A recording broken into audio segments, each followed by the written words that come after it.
Hello, എന്തൊക്കെയുണ്ട് വിശേഷങ്ങൾ? എല്ലാവരും സുഖമായിരിക്കുന്നു എന്ന് വിചാരിക്കുന്നു. ഇത് നമ്മുടെ 85-ാമത്തെ പാർട്ടാണ്. എന്നാൽ നമുക്ക് പാർട്ടിയിലേക്ക് പോയാലോ? റേറ്റിംഗ് ഇടാനും കമൻ്റ് ഇടാനും മറക്കരുത് കേട്ടോ. ഇനിയെങ്കിലും പറ, എന്നെ സ്നേഹിക്കാൻ പറ്റുമോ? ഈ ജീവിതകാലം മുഴുവൻ വേണമെങ്കിലും ഞാൻ കാത്തിരിക്കാം. കണ്ണനൊന്നും പറയാതെ കോഫിയുടെ ബില്ല് പേ ചെയ്ത് പുറത്തേക്ക് ഇറങ്ങിപ്പോയി. എനിക്കറിയാം സഖാവേ, നിനക്ക് അത്ര പെട്ടെന്നൊന്നും എന്നെ സ്നേഹിക്കാൻ കഴിയില്ല എന്ന്. പക്ഷെ ഒരു നാൾ നീ എന്നെ സ്നേഹിക്കും. നിന്റെ ഹൃദയത്തിൽ എനിക്കായി ഒരിടം നീ നൽകും. അതിനുള്ള കാത്തിരിപ്പിലാണ് ഞാൻ. അവൻ പോകുന്നു നോക്കി രശ്മി മനസ്സിൽ പറഞ്ഞു. മിഴിയിൽ നിന്നും മിഴിയിലേക്ക് തോണി തുഴഞ്ഞ് പോയി നമ്മൾ.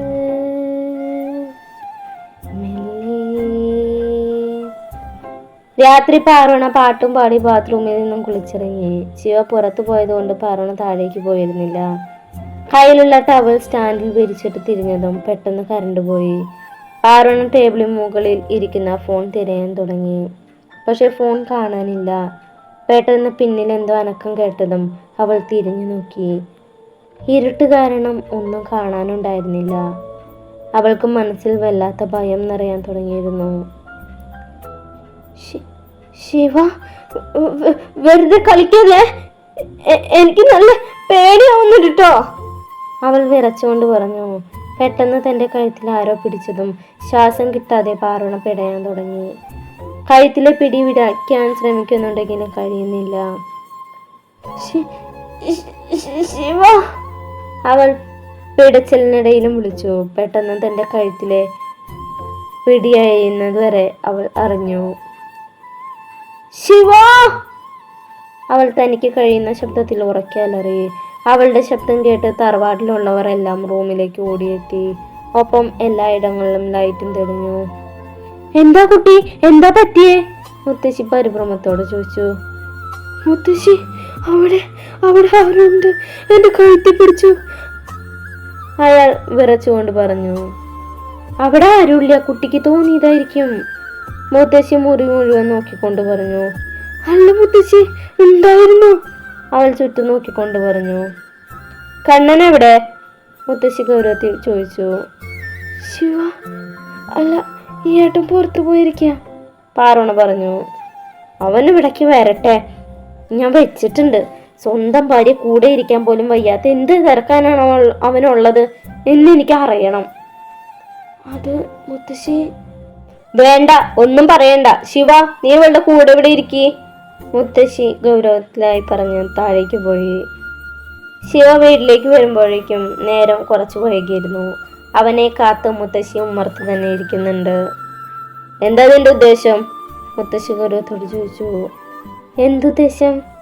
ഒരു പെണ്ണിനെ കല്യാണം കഴിപ്പിച്ച് കൊണ്ടുവന്നിട്ട് അവളുടെ കാര്യങ്ങൾ ശ്രദ്ധിക്കാൻ പോലും സമയമില്ലെങ്കിൽ പിന്നെ നീ എന്തിനാ കല്യാണം കഴിച്ചത്? എനിക്കൊന്നും മനസ്സിലാവുന്നില്ല, എന്താ കാര്യം? എന്താ കാര്യമെന്നോ? മുത്തശ്ശി നടന്ന കാര്യങ്ങളെല്ലാം ശിവയോട് പറഞ്ഞു. അത് കേട്ടതും ശിവ പാറുണിയുടെ അരികിലേക്ക് ഓടി. കണ്ണൻ അവിടെ നിന്ന് നിന്നേ, മുത്തശ്ശി പിന്നെ നിന്ന് വിളിച്ചതും അവൻ തിരിഞ്ഞു നോക്കി. നിന്നോടുള്ള വിശ്വാസത്തിന്റെ പുറത്താണ് ആ കുട്ടി വീട്ടുകാരെ പോലെ ഉപയോഗിച്ച് നിന്റെ കൂടെ ഇറങ്ങി വന്നിട്ടുള്ളത്. അപ്പൊ അവൾക്ക് ഒന്നും വരാതെ സംരക്ഷിക്കുന്നത് നീ തന്നെയാണ്, മുത്തശ്ശി ദേഷ്യത്തോടെ പറഞ്ഞു. ഞാൻ അവളുടെ ഹസ്ബൻഡ് മാത്രമല്ല, ഒരു ഡോക്ടർ കൂടിയാണ്. അതുകൊണ്ട് എനിക്ക് പല തിരക്കുകളും ഉണ്ട്. അവിടെ അടുത്ത് ഞങ്ങളുടെ ഹോസ്പിറ്റലിൽ ഒരു മെഡിക്കൽ ക്യാമ്പ് നടക്കുന്നുണ്ട്.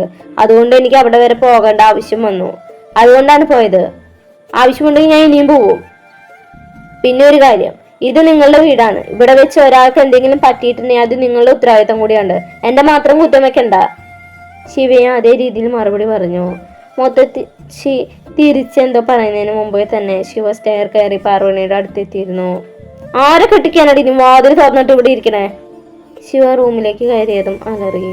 അപ്പോഴാണ് അവൻ ബെഡിനരികിലായി ഇരിക്കുന്ന ശിവാനിയെ കണ്ടത്. ശിവാനി, പുറത്തേക്ക് പോക്കോളൂ, അവൻ നെറ്റി ഒഴിഞ്ഞുകൊണ്ട് പറഞ്ഞു. അത് കേട്ട് ശിവാനി വേഗം റൂമിൽ നിന്ന് പുറത്തേക്ക് പോയി. അവൾ പോയതും ശിവ ഡോർ ലോക്ക് ചെയ്തു. ശിവ എന്തോ പറയാൻ വേണ്ടി മുന്നോട്ട് വരുമ്പോഴേക്കും പാർവണ ഓടിച്ചെന്ന് അവനെ ചുറ്റിപ്പിടിച്ചിരുന്നു. ഞാൻ ഒരുപാട് പേടിച്ചു പോയി ശിവ, എനിക്കറിയില്ല അതാരാന്ന്, അവൾ അവനോട് ചേർന്ന് നിന്നുകൊണ്ട് പറഞ്ഞു. ശിവ മറുപടിയൊന്നും പറയാതെ കുറച്ചു നേരം അവളുടെ നെറുകയിൽ തലോടിക്കൊണ്ട് അവനെ അങ്ങനെ തന്നെ നിന്നു. നീ അയാളെ കണ്ടോ? തന്നെ നിന്നും അവളെ അടർത്തി മാറ്റിക്കൊണ്ട് ശിവ ചോദിച്ചു. കറണ്ട് പോയിരുന്നു ആ സമയം, അതുകൊണ്ട് എനിക്ക് കാണാൻ പറ്റിയില്ല. പിന്നെ കറണ്ട് വന്നപ്പോൾ എല്ലാവരും എൻ്റെ കരച്ചിൽ കേട്ടിട്ട് ഇവിടെ എത്തിയിരുന്നു.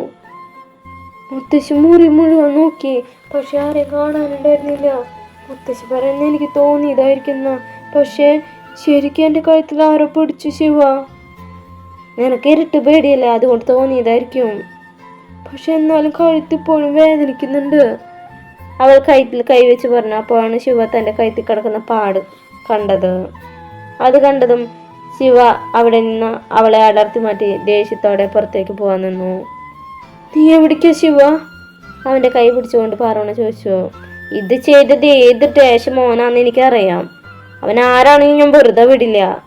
അവൾ അലറിക്കൊണ്ട് പാർവണയുടെ കൈ തട്ടി മാറ്റി റൂമിൽ നിന്നും ഇറങ്ങി. എന്താ ശിവ നീ പറയണേ? ഈ സംഭവം നടന്നിട്ട് 1 മണിക്കൂറാവാനാ പോകുന്നേ. അതുവരെ അയാൾ ഇവിടെ തന്നെ നിൽക്കുന്നാണോ നീ വിചാരിക്കണേ? പാർവണ പിന്നിൽ നിന്നും വിളിച്ചുകൊണ്ട് പറഞ്ഞു. പക്ഷെ അതൊന്നും കേൾക്കാതെ ശിവ നേരെ റൂം തുറന്ന പുറത്തേക്ക് പോയി. അവൻ നേരെ പോയത് ബദ്രിയുടെ റൂമിലേക്കാണ്. അവൻ്റെ മുറിയുടെ വാതിൽ ശിവ തള്ളി തുറന്നകത്തേക്ക് കയറി. ശിവയുടെ വരവ് കണ്ടൊന്നും മനസ്സിലാവാതെ ബെഡിൽ ഹെഡ്സെറ്റ് വെച്ച് പാട്ട് കേൾക്കുന്നു ബദ്രി ചാടി എണീറ്റു. ഡാഷ് മോനെ, എന്താ നീ വിചാരിച്ച എനിക്കൊന്നും മനസ്സിലാവില്ലെന്നോ? ശിവ അവൻ്റെ ഷർട്ടിനെ കുത്തിപ്പിടിച്ചുകൊണ്ട് ചോദിച്ചു. നീ എന്താ കണ്ണ കാണിക്കണേ? അവൻ്റെ കൈ വിടിവിക്കാൻ ശ്രമിച്ചുകൊണ്ട് ബദ്രി പറഞ്ഞു. എനിക്കറിയാടോ ഡാഷ്, നീ തന്നെയാണ് ഇതൊക്കെ ചെയ്തതെന്നും എൻ്റെ മുറിയിൽ കയറിയെന്നും. അത് ഞാനല്ല ശിവ, നീ കൂടുതൽ അഭിനയിക്കൊന്നും വേണ്ട. ബാംഗ്ലൂർ പഠിക്കുന്ന കാലത്ത് നീ അവിടെ കാട്ടിക്കൂട്ടി കോലാഹലങ്ങളെ കുറിച്ച് എനിക്ക് നല്ല ബോധ്യമുണ്ട്. അതുകൊണ്ട് തന്നെയാണ് നീയും അമ്മുവും തമ്മിലുള്ള ബന്ധത്തിന് ഞാൻ എതിര് നിന്നതും. ഞാൻ സമ്മതിച്ചു കണ്ണ, പഠിക്കുന്ന കാലത്ത് അങ്ങനെ പല തെറ്റുകളൊക്കെ എൻ്റെ ഭാഗത്തു നിന്ന് ഉണ്ടായിട്ടുണ്ട്. പക്ഷെ ഇപ്പോൾ അമ്മു, അവൾ മാത്രമാണ് എൻ്റെ മനസ്സിൽ. നീ പറയുന്നൊന്നും എനിക്ക് കേൾക്കണ്ട. നീ എന്തിനാണ് ഞങ്ങളുടെ മുറിയിൽ കയറിയേ? ശിവന് നേരെ കൈ ചൂണ്ടിക്കൊണ്ട് ചോദിച്ചു. സത്യമായിട്ട് ഞാൻ കയറിയിട്ടില്ല. പാർവണിയുടെ കരച്ച് കേട്ടാണ് ഞാൻ അവിടെ എത്തിയത്. അതിൽ കൂടുതലായിട്ട് എനിക്ക് അറിയില്ല. സത്യം, എൻ്റെ അമ്മുവാണേ സത്യം. ബദ്രി അപേക്ഷപൂർവ്വം പറഞ്ഞതും ശിവ അവൻ്റെ ഷർട്ടിലെ പിടിവിട്ടു. നീ പറഞ്ഞത് മുഴുവനായിട്ട് ഞാൻ വിശ്വസിച്ചിട്ടൊന്നുമില്ല. നാളെ അത് നീയാണ് ചെയ്തതെന്ന് എനിക്ക് മനസ്സിലായ എൻ്റെ പ്രതികരണം ഇതായിരിക്കില്ല. ശിവ താക്കീതോടെ പറഞ്ഞു. ശരി, നാളെ ഇത് ചെയ്തതെന്ന് ഞാനെന്നറിഞ്ഞാൽ നീ എന്നെ കൊന്നോ? ഞാൻ നിന്നു തരാം. കാരണം ഞാനല്ല അത് ചെയ്തത്. നിന്റെ ഭാര്യ എന്ന് പറയുമ്പോൾ അതെൻ്റെ ഏട്ടത്തമ്മയുടെ സ്ഥാനല്ലേടാ. അവരോട് ഞാൻ അങ്ങനെ കാണിക്കുമെന്ന് നിനക്ക് തോന്നുന്നുണ്ടോ? പണ്ടെന്നോ കോളേജിൽ പഠിക്കുന്ന കാലത്ത് ആ പ്രായത്തിനുള്ളിൽ എന്തൊക്കെ കാണിച്ചിട്ടുണ്ടാവും. ഇപ്പൊ അങ്ങനെയല്ല ഞാൻ. ബദ്രി അത് പറഞ്ഞതും അവൻ ചെയ്താൽ അവനല്ല എന്ന് ശിവയ്ക്കും ഉറപ്പായി. സോറിടാ, പെട്ടെന്നുള്ള ദേഷ്യത്തിൽ നീയാണെന്ന് കരുതി, എന്നോട് ക്ഷമിക്കണം. ശിവ അവൻ്റെ തോളിൽ തട്ടിക്കൊണ്ട് പറഞ്ഞു. എന്തിനാണ് എന്നോട് നീ സോറി പറയണേ? നിന്നല്ലെങ്കിലും തെറ്റ് പറയാൻ പറ്റില്ല, കാരണം ഞാൻ അങ്ങനെയായിരുന്നല്ലോ. പക്ഷേ ഇപ്പൊ നിനക്ക് എന്നെ 100% വിശ്വസിക്കാം. ബദ്രി അത് പറഞ്ഞു മറുപടിയായി ശിവ ഒന്ന് പുഞ്ചിരിച്ചുകൊണ്ട് പുറത്തേക്ക് ഇറങ്ങി. ശിവ റൂമിന് തിരിച്ചു വരുമ്പോൾ പാർവണ ടെൻഷനോടെ അങ്ങോട്ടും ഇങ്ങോട്ടും നടക്കുകയായിരുന്നു. അവൻ റൂമിൽ കയറി ഡോർ ലോക്ക് ചെയ്തു. കബോർഡിൽ നിന്ന് ഡ്രസ്സ് എടുത്ത് ബാത്റൂമിൽ കുളിക്കാനായി കയറി. ശിവ, നിന്റെ ഫോൺ റിങ് ചെയ്യുന്നുണ്ട്. പാർവണ ബാത്റൂമിന് പുറത്തൊന്ന് വിളിച്ചു പറഞ്ഞു. അതെടുത്ത് നോക്ക്. ശിവ പറയുന്നത് കേട്ട് ടേബിളിന് മുകളിലിരിക്കുന്ന ശിവയുടെ ഫോൺ അടുത്തേക്ക് നടന്നു വന്ന് കോൾ എടുത്തു. ഹലോ അളിയോ, എന്താ പരിപാടി? നമ്മുടെ മാതാജി രാവിലെ അവിടെ ലാൻഡ് ചെയ്ത കാര്യമൊക്കെ ഞാൻ അറിഞ്ഞു. മറുഭാഗത്തു നിന്നുള്ള ശബ്ദം കേട്ട പാർവണ സംശയിച്ചു നിന്നു. ഹലോ? പാർവണ തിരിച്ചു പറഞ്ഞതും അവളുടെ ശബ്ദം കേട്ട് മറുഭാഗത്ത് കോൾ കട്ട് ചെയ്തു. ഇതാരാ? അവൾ ഫോണിലേക്ക് നോക്കിക്കൊണ്ട് സ്വയം ചോദിച്ചു. അളിയൻ എന്നാണ് സേവ് ചെയ്തിരിക്കുന്നത്. പാർവണ ഓരോന്ന് ആലോചിച്ച് നിൽക്കുന്ന സമയത്താണ് ശിവ ബാത്റൂമിൽ നിന്നും തല തോർത്തിക്കൊണ്ട് പുറത്തേക്ക് വന്നത്. ആരാ ശിവ ഈ അളിയൻ? അവൾ ഫോൺ നോക്കിക്കൊണ്ട് ചോദിച്ചു. അളിയനോ? ഏതളിയൻ? അതെനിക്കെങ്ങനെ അറിയാനാ? നീ അതാ സേവ് ചെയ്ത് വെച്ചിരിക്കണേ. ഞാൻ കോൾ അറ്റൻഡ് ചെയ്ത അയാൾ അളിയനും തന്നെയാ വിളിച്ചെങ്കിലും എവിടെയോ കേട്ട ശബ്ദം പോലെ, അവൾ പറഞ്ഞു. അതിന് സാധ്യത കുറവാണ്. അതെന്റെ ഫ്രണ്ടാണ്. അവനെന്നെ അളിയെന്നാ വിളിക്കാറ്. പാർവണയുടെ കയ്യിൽ നിന്നും ഫോൺ വാങ്ങിക്കൊണ്ട് അവൻ പറഞ്ഞു. പക്ഷെ എനിക്ക് ആരുവിന്റെ ശബ്ദം പോലെ തോന്നിയേ. പിന്നെ നിന്റെ ആങ്ങൾ എന്നെ കണ്ട മൈൻഡ് പോലും ചെയ്യാത്ത മുഖം തിരിച്ചു നടക്കുന്ന പൂവാറാണ്. പിന്നെയല്ല എന്നെ വിളിക്കണേ. അത് പറഞ്ഞ ശിവ ഫോണിൽ ആർക്കും മെസ്സേജ് അയച്ച് ബെഡിൽ വന്ന് കിടന്നു. നീ കിടക്കുന്നില്ലേ? എന്താ ആലോചിച്ച് നിൽക്കുന്ന പാറുവിനെ നോക്കി ചോദിച്ചു. കിടക്ക പറഞ്ഞ അവൾ വേഗം ലൈറ്റ് ഓഫ് ചെയ്ത് ശിവയുടെ അരികെ വന്ന് കിടന്നു. അവളുടെ കഴുത്തിലെ ചുവന്ന പാട് കാണുന്നതോറും ശിവയ്ക്ക് വല്ലാതെ ദേഷ്യം വരുന്നുണ്ടായിരുന്നു. അവൾക്ക് നേരെ തിരിഞ്ഞിടന്ന് കഴുത്തിൽ പതിയെ തൊട്ടു. അവൾ വേദന കൊണ്ട് മുഖം ചുളിച്ചു. വേദനിക്കുന്നുണ്ടോ? വേദനയൊന്നുമില്ല ശിവ, അവൾ പുഞ്ചിരിയോടെ പറഞ്ഞു. അത് കേട്ട് അവൻ അവളുടെ കഴുത്തിലേക്ക് മുഖം പൊത്തി കിടന്നു. ഇത് ചെയ്തതാരാന്ന് എനിക്കറിയില്ല, പക്ഷെ ഏതവനായാലും ഈ ശിവ വെറുതെ വിടില്ല, അവൻ മനസ്സിൽ പറഞ്ഞുകൊണ്ടിരുന്നു. പിറ്റേ ദിവസം രാവിലെ അമ്മു ശിവാനി അമ്പലത്തിലേക്ക് പോവാൻ നിൽക്കാണ്. 6 മണിക്ക് പോവാൻ പറ്റാത്തതുകൊണ്ട് അവൾ വരുന്നില്ല എന്ന് പറഞ്ഞു. അമ്മുവിനെ ശിവാനി യാത്ര അയച്ച് വീട്ടിലേക്ക് തിരിച്ചു കയറാൻ നിൽക്കുമ്പോഴാണ് ഒരു കാർ മുറ്റത്ത് വന്നു നിന്നത്. കാറിനുള്ളിൽ ആരാണെന്ന് മനസ്സിലാവാത്ത കാരണം അവൾ സംശയത്തോടെ ഉമ്മർത്ത് തന്നെ നിന്നു. കാറിന്റെ ഡോർ തുറന്ന് പുറത്തേക്ക് വരുന്ന ആളെ കണ്ട് അവളുടെ കണ്ണുകൾ വിടർന്നു. അവൾ ഉറക്കെ വിളിച്ചുകൊണ്ട് അവരുടെ അരികിലേക്ക് ഓടിച്ചെന്നു. ശേഷം ദേവുവിനെ കെട്ടിപ്പിടിച്ചു. ഇതെന്താ ഒരു വാക്കുപോലും പറയുന്നത് പെട്ടെന്ന്? അവൾ അത്ഭുതത്തോടെ ദേവയോട് ചോദിച്ചു. അതെന്താ, ഞങ്ങൾക്ക് മുൻകൂട്ടി പറഞ്ഞിട്ട് വേണോ ഇവിടേക്ക് വരാൻ? നിനക്കൊരു സർപ്രൈസ് ആയിക്കോട്ടെ എന്ന് കരുതി. എന്നാൽ ഇത് വല്ലാത്ത സർപ്രൈസ് ആയി പോയി. ഒട്ടും തന്നെ പ്രതീക്ഷയില്ല നിങ്ങൾ ഇവിടേക്ക് വരുന്നു. ഞങ്ങൾ മാത്രല്ല, വേറെ ഒരാൾ കൂടെ വന്നിട്ടുണ്ട്. ദേവ പറഞ്ഞതും പാറണ എന്താണെന്ന് മനസ്സിലാവാത്ത രീതിയിൽ നോക്കി. നീ എന്താ കാറിനുള്ളിൽ തന്നെ ഇരിക്കണേ? പുറത്തേക്ക് വാ, ദേവ ബാക്ക് സീറ്റിലേക്ക് നോക്കിക്കൊണ്ട് പറഞ്ഞു.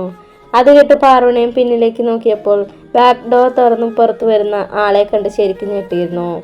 പാറുണ ചിരിച്ചുകൊണ്ട് തന്റെ മുന്നിൽ നിൽക്കുന്ന ആരുവിനെ കണ്ടു. തന്റെ കണ്ണുകളെ പോലും വിശ്വസിക്കാനായില്ല. ആരു? അവൾ ഓടിച്ചെന്ന് അവനെ കെട്ടിപ്പിടിച്ചു. അപ്പോൾ അവളുടെ കണ്ണുകൾ നിറഞ്ഞിരുന്നു. ഞാനിപ്പോ ഇവിടേക്ക് വന്നതിനാണോ നീ ഇങ്ങനെ കരയണേ? എന്നാ ഞാൻ തിരിച്ചു പോവാം, പാറുവിനെ തന്നെ നടത്തി മാറ്റിക്കൊണ്ട് ആര് പറഞ്ഞതും അവൾ മുഖം വീർപ്പിച്ചുകൊണ്ട് അവന് വയറ്റിനിട്ട് ഒരു നല്ല കുത്തു കൊടുത്തു. എടുത്തു അതിയെ വേദനിക്കണു, അവൻ വയർ തടവിക്കൊണ്ട് പറഞ്ഞു. നീ എന്നോട് മിണ്ടണ്ട, ഇത്രയും കാലം നീ എവിടെയായിരുന്നു? പാറുണ മുഖം വീർപ്പിച്ചുകൊണ്ട് ചോദിച്ചു. സോറി ഡി, എല്ലാം ഒരു മിസ്അണ്ടർസ്റ്റാൻഡിങ് ആയിരുന്നു. കണ്ണൻ എല്ലാ സത്യങ്ങളും പറഞ്ഞപ്പോഴാണ് ഞങ്ങൾക്കെല്ലാം മനസ്സിലായത്. എനിക്കിപ്പോ നിന്നോടൊരു ദേഷ്യമില്ല, പോരെ, നിറഞ്ഞൊഴുകി അവളുടെ കണ്ണുകൾ തുടച്ചുകൊണ്ട് പറഞ്ഞു. അപ്പോഴാണ് ഉമ്മറത്ത് കൈയും കെട്ടി തങ്ങളെ തന്നെ നോക്കി നിൽക്കുന്ന ശിവയെ ആര് കണ്ടത്. കൈകൾ വിളർത്തി ഉറക്കി വിളിച്ചുകൊണ്ട് ആരു ശിവയുടെ അരികിലേക്ക് ഓടിച്ചെന്നു. ശേഷം ഇരു കൈകൾ നീട്ടി ശിവയെ കെട്ടിപ്പിടിച്ചു. എത്ര നാളായി അളിയെ കണ്ടിട്ട്, ആരു പരിഭവത്തോട് പറഞ്ഞു. അതിനെന്താ, ഇനി നമുക്ക് എന്നും കാണാലോ, ശിവ തിരിച്ച് ചിരിച്ചോടെ പറഞ്ഞു. എന്നാൽ ഇതെല്ലാം കണ്ട് കിളിപോയ അവസ്ഥയിൽ നിൽക്കായിരുന്നു പാർവണ. എന്നാൽ ഇതൊന്നും ഒട്ടും ശരിയായില്ലേ പാറു? ഇത്രയും ദൂരം നിന്നെ കാണാൻ വന്നിട്ട് ഞങ്ങളെ വീട്ടിലേക്ക് പോലും വിളിക്കാതെ മുറ്റത്ത് തന്നെ നിർത്തിക്കളഞ്ഞില്ലേ? അയ്യോ, ഞാൻ ആ കാര്യം മറന്നു. ദേവു വാ, ദേവേട്ടാ വായോ. അവർ രണ്ടുപേരെയും കൈപിടിച്ച് അകത്തേക്ക് നടന്നു. ഇത്രയും ദൂരം യാത്ര ചെയ്ത് വന്നല്ലേ, നിങ്ങൾ ഇനി റൂമിൽ പോയി കുളിച്ച് ഫ്രഷ് ആയിട്ട് ഡ്രസ്സ് മാറ്റുക. രാവിലെ ഭക്ഷണം എല്ലാം കഴിച്ചു കഴിഞ്ഞ് മുത്തശ്ശി അവരോടായി പറഞ്ഞു. ഞങ്ങൾ രണ്ടുപേരും കുളിയെല്ലാം കഴിഞ്ഞിട്ടാ വന്നേ. ദേ ഈ നാട്ടുചക്കനാണ്, കുളിക്കില്ല നനക്കില്ല, ആരുവിനെ നോക്കി രേവതി പറഞ്ഞു. പിന്നെ കുളിച്ചു കുറിയിട്ടിട്ട് വലിയ കാര്യമൊന്നുമില്ല, നമ്മുടെ മനസ്സ് നന്നായ മതി, ആര് പുച്ഛത്തോടെ പറഞ്ഞു. അല്ല, ഇവനിങ്ങനെ നിങ്ങളുടെ അടുത്തേക്ക് വന്നേ? പാറുണ സംശയത്തോടെ ചോദിച്ചു. ഇവൻ 2 ദിവസം മുമ്പ് അവിടേക്ക് വീട്ടിലേക്ക് വന്നതാ. അന്ന് ഇടാൻ തുടങ്ങിയ ഡ്രസ്സ് ഇതുവരെ മാറിയിട്ടില്ല, അവന്റെ ഡ്രസ്സിലേക്ക് ചൂണ്ടിക്കൊണ്ട് രേവതി പറഞ്ഞു. അയ്യേ, മനുഷ്യനെ നാണം കടത്താനാണോടാ നിന്റെ ഉദ്ദേശം? പാറുണ പതിയെ ചോദിച്ചു. ഓ പിന്നെ, ഞാൻ പാടത്ത് പണിക്കൊന്നും പോയിട്ടില്ല, എന്റെ ഡ്രസ്സിൽ അഴുക്കൊന്നുമില്ലല്ലോ, പിന്നെന്താ കുഴപ്പം? രാവിലെ വരുന്നതിന് മുമ്പേ ഷർട്ട് ഒന്ന് ഊരിയിട്ട് അത് അയൺ ചെയ്തു. ഇപ്പൊ നോക്കിയേ എന്ത് സ്റ്റൈലാ എന്നെ കാണാൻ, അവൻ തന്റെ ഡ്രസ്സ് ശരിയാക്കിക്കൊണ്ട് പറഞ്ഞു. ഇന്ന് തർക്കുത്തരം പറയാതെ ഡ്രസ്സ് മാറ്റാൻ നോക്ക് ചക്ക. അതിന് മാറാൻ എൻ്റെ അടുത്ത് ഡ്രസ്സൊന്നുമില്ല, ഞാനൊന്നും കൊണ്ടുവന്നിട്ടില്ല. അത് സാരമില്ല, മുകളിൽ ഞങ്ങളുടെ റൂമിൽ ശിവയുടെ ഷർട്ട് കാണും, തൽക്കാലം നീ അത് യൂസ് ചെയ്തോ, പാറുണ പറഞ്ഞു. അത് കെട്ടൻ തലയാട്ടിക്കൊണ്ട് ആരും മുകളിലേക്ക് പോയി. ഇവിടെ എപ്പോഴാണ് നന്നായേ, എന്ത് വൃത്തിയിലെ റൂം വെച്ചിരിക്കണേ. അവിടെ വീട്ടിലാകുമ്പോ എല്ലാം വാലി വരിച്ചിരുന്ന പെണ്ണ, അല്ലെങ്കിൽ ഡോക്ടറെ കൂടെയല്ലേ താമസം, ചില മാറ്റങ്ങളൊക്കെ ഉണ്ടായി കാണും, റൂം മൊത്തത്തിൽ നോക്കിക്കൊണ്ട് ആര് പറഞ്ഞു. ഈ ഷർട്ട് വിയർപ്പ് വേണം തുടങ്ങി. എന്തായാലും ഊരിയിട്ടേക്കാം. വിയർപ്പിനാൽ നനഞ്ഞ എൻ്റെ ഷർട്ട് ഊരി അവൻ ബെഡിലേക്ക് ഇട്ടു. കുറച്ചു നേരം ബെഡിൽ കിടന്നു. ശേഷം എണീറ്റ് കബോർഡിന്റെ അരികിലേക്ക് വന്നു. ശെടാ, ഇതിൽ മൊത്തം ധാവണിയും പട്ടുപാടിയും മാത്രമുള്ളല്ലോ. അളിയൻ ഡ്രസ്സല്ലേ ഏത് പെട്ടിയില വെച്ചിരിക്കണേനാവോ? തുമ്പി, ഡി തുമ്പി, ഇവിടെ ഡ്രസ്സൊന്നും കാണാനില്ല. ആരും റൂമിൽ നിന്ന് വിളിച്ചു പറഞ്ഞു. ഒരു 10 മിനിറ്റ്, ഞാൻ ഇപ്പൊ വരാം, നീ അവിടെ ഇരുന്നോ. കാരണം താഴേന്ന് വിളിച്ചു പറഞ്ഞു. ആര് ചൂളം വിളിച്ചോണ്ട് റൂം മൊത്തം ഒന്ന് നോക്കി നടക്കാൻ തുടങ്ങി. അമ്പലത്തിൽ നിന്നും വന്ന അമ്മുവും ശിവാനിയും പതിവില്ലാതെ മുറ്റത്ത് ഒരു കാർ കിടക്കുന്ന കണ്ടാണ് വന്നത്. ദേവു, ദേവതയെ കണ്ടത് അവൾ ഓടിച്ചെന്ന് അവളെ കെട്ടിപ്പിടിച്ചു. നിങ്ങളെപ്പോഴും എത്തിയേ? അവൾ അത്ഭുതത്തോട് ചോദിച്ചു. കുറച്ചു മുമ്പ് എത്തിയുള്ളോ? അമ്പലത്തിൽ പോയിട്ട് ദൈവത്തെ നന്നായി പ്രാർത്ഥിച്ചോ? അവളുടെ കവളി പിടിച്ചോണ്ട് രേവതി ചോദിച്ചു. പ്രത്യേകിച്ച് പ്രാർത്ഥിക്കാവുന്നില്ലല്ലോ, വെറുതെ പോയിട്ട് ദൈവത്തെ ഒന്ന് കണ്ടിട്ട് വന്നു. ഞാൻ ഇവൾക്ക് ഒരു കൂട്ടായി പോയതാ. അമ്മുവിനെ ചൂണ്ടിക്കൊണ്ട് ശിവാനി പറഞ്ഞു. ഇത് അമ്മു അല്ലേ? രേവതി അവളെ നോക്കിക്കൊണ്ട് പറഞ്ഞു. അമ്മു ആശ്ചര്യത്തോടെ നിന്നു. എന്നെങ്ങനെ അറിയാ? അതൊക്കെ അറിയാം. തുമ്പി വിളിക്കുമ്പോ ഈ അമ്മുവിനെ കുറിച്ചും അമ്മുവിന്റെ ഭദ്രേട്ടനെ കുറിച്ചും എന്നോട് പറയാറുണ്ട്. അത് കേട്ടതും അമ്മുവിന്റെ മുഖം നാണത്താ ചുവന്നിരുന്നു. നിങ്ങൾ സംസാരിക്കും, ഞാൻ ഇപ്പൊ വരാം. പാടത്തുകൂടെ നടന്നു വന്നപ്പോഴേ ഡ്രസ്സിൽ അപ്പിടി ചെളിയായി, അത് വേഗം മാറ്റിയിട്ട് വരാട്ടാ. അത് പറഞ്ഞ ശിവാനി വേഗം റൂമിലേക്ക് പോയി. റൂമിലേക്ക് വന്ന് ശിവാനി ഡോർ ലോക്ക് ചെയ്ത് തിരിഞ്ഞപ്പോഴാണ് ബെഡിൽ കിടക്കുന്ന ഷർട്ട് കണ്ടത്. ഇതാരുടെയാ? അവൾ സംശയത്തോടെ ഷർട്ട് എടുത്ത് കൈ പിടിച്ചോണ്ട് വന്നു. തുമ്പി, നീ ഡ്രസ് എടുത്ത് വെച്ചോ? ഞാൻ എടുത്തോണ്ട് വന്നാ? ബാത്റൂമിൽ നിന്നും ആരും ഉറക്കെ വിളിച്ചു പറഞ്ഞു. എന്നാൽ അത് കേട്ട് അന്തം വിട്ട് നിൽക്കായിരുന്നു ശിവാനി. കാലും കൈയും മുഖവും എല്ലാം കഴുകി ബാത്റൂമിൽ നിന്നും പുറത്തിറങ്ങി ആര് കാണുന്നത് എന്തോ ആലോചിച്ച് നിൽക്കുന്ന ഒരു പെൺകുട്ടിയാണ്. നീ ആരാ? അവളെ കണ്ടത് അവൻ ചോദിച്ചു. എന്റെ മുറിയിൽ കയറി വന്നിട്ട് ഞാൻ ആരാന്ന് ചോദിക്കാൻ നീ ആരാ? അവളും അതേ രീതിയിൽ തിരിച്ചു ചോദിച്ചു. ഞാനല്ലേ ആദ്യം ചോദിച്ചേ, അതിനുള്ള ഉത്തരം നീ ആദ്യം പറയും. സത്യം പറ, നീ കള്ളനല്ലേ? നീ ഇന്നലെ വൈകുന്നേരം കണ്ണന്റെ മുറി കയറിയത്, ഇന്നിപ്പോ എന്റെ മുറിയിലും കയറി. നിനക്ക് ഞാൻ വെച്ചിട്ടുണ്ടടാ, ഞാൻ എല്ലാവരെയും വിളിച്ചു കൂട്ടും. ശിവാനി കൈ ചൂണ്ടിക്കൊണ്ട് അവന്റെ മുമ്പിലേക്ക് വന്നു. കള്ളൻ നിന്റെ മറ്റവൻ. ആരോ മുന്നിലേക്ക് വന്ന് തനിക്ക് നേരെ ചൂണ്ടിയ ശിവാനിയുടെ കൈ പിടിച്ച് തിരിച്ചുകൊണ്ട് പറഞ്ഞു. വീട്ടിലെ കാലമോടാ എന്റെ കൈ, എനിക്ക് വേദനിക്കോ? അവൾ ഉറക്കെ പറഞ്ഞതും ആര് പെട്ടെന്ന് അവളുടെ കൈ വിട്ടു. ഇറങ്ങിപ്പോടാ എന്റെ റൂമിൽ നിന്ന്. പോടാന്നാ, എന്നെ പോടാന്ന് വിളിക്കുന്ന നീ ആരടി? ദേ, എന്നെ ഡീപ്പോടിന്നൊക്കെ വിളിച്ചാണ്ടല്ലോ താനി സ്വഭാവം അറിയും. ശിവാനി, ശിവാനി. ഡോറിലുള്ള തട്ടൽ കേട്ട് ആരും തറപ്പിച്ചു നോക്കിയ ശേഷം ശിവാനി ചെന്ന് വാതിൽ തുറന്നു. തന്റെ മുന്നിൽ നിൽക്കുന്ന ശിവാനിയും അവൾക്ക് പിന്നിലായി നിൽക്കുന്ന ആരുവിനെയും പാർവണ മാറി മാറി നോക്കി. നീ എന്റെ ഈ റൂമില്? പാർവണ ആരുവിനെ തറപ്പിച്ചു നോക്കിക്കൊണ്ട് ചോദിച്ചു. അപ്പൊ ഇത് നിന്റെ റൂമല്ലേ? ആര് സംശയത്തോടെ ചോദിച്ചു. എടാ പൊട്ട, ഇത് ഇവളുടെ റൂമാണ്, അപ്പുറത്തെയാണ് എന്റെ. പാർവണ പറഞ്ഞു കേട്ട് ആരുവിന്റെ മുഖം കാറ്റഴിച്ചു വിട്ട ബലൂൺ പോലെയായി. നീ എന്റെ ഷർട്ട് ഇടാതെ നിൽക്കണേ? ഡോറിലേക്ക് രണ്ടുപേരും എന്താ മുറിയില്? പാർവണ അവർ രണ്ടുപേരും മാറി മാറി നോക്കിക്കൊണ്ട് ചോദിച്ചു. അത് പിന്നെ ഞാൻ റൂം മാറി കയറിയെന്നാ തോന്നുന്നേട്ടോ. ആര് പറഞ്ഞു? നീ വന്നേ? അത് പറഞ്ഞ പാർവണ ആരുവിന്റെ കൈയും പിടിച്ചു വലിച്ച് അവന്റെ റൂമിലേക്ക് നടന്നു. അതാരടി? പോകുന്ന വഴി അവൻ ചോദിച്ചു. അത് ശിവയുടെ കസിനാണ്, ശിവാനി. റൂമിലേക്ക് കയറുന്നതിന് മുമ്പ് ആരും അവളെ ഒന്ന് തിരിഞ്ഞു നോക്കി. ശിവാനി എപ്പോഴും ഡോറിന്റെ അടുത്ത് തന്നെ ഉണ്ടായിരുന്നു. ആര് തന്റെ കൺമുന്നിൽ നിന്ന് മായുന്നതും ശിവാനി തലക്കിട്ടൊരു കൊട്ടു കൊടുത്തുകൊണ്ട് ഡോർ ലോക്ക് ചെയ്തു.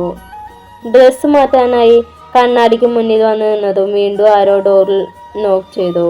അവൾ ഒരു മടുപ്പോടെ വന്ന് ഡോർ തുറന്നു. അത് അമ്മു ആയിരുന്നു. ഇത്ര നേരമായിട്ട് നീ ഡ്രസ് ചേഞ്ച് ചെയ്തില്ലേ?